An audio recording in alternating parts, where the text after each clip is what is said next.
কবুতরটা যে কি সুন্দর লাগবো আমি জানি ভাই। এই কবুতরটা কুরুচ ছাড়া যে সময় পাল্লা খাইছে ওই সময় আমি ওর ছাদে এসে দেখছি, তাই বললাম। কবুতরের সাইজটা দেখেন,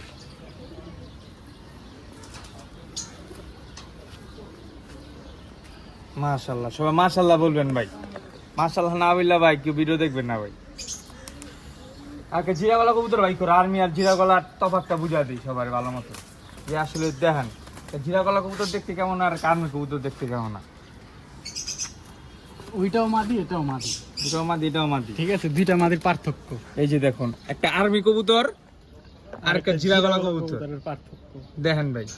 দোনটারই জিরা আছে, দোনোটারে জিরা আছে, কিন্তু একটা যে গেট আপ, একটা যে ভাব, একটা কবুতরের ভিতরে যে গরম, একটা যে সাইজ, এই কবুতরের সাইজ দেখুন আর এই কবুতরের সাইজ দেখুন, রাত দিন আকাশ, রাত দিন তফাৎ। বুঝতেই তো পারতেছেন যারা কবুতর পালে বড় বড় কবুতর পালে সবাই দেখলে বুঝতে পারবেন যে আসলে এইসব কবুতর যে মানুষ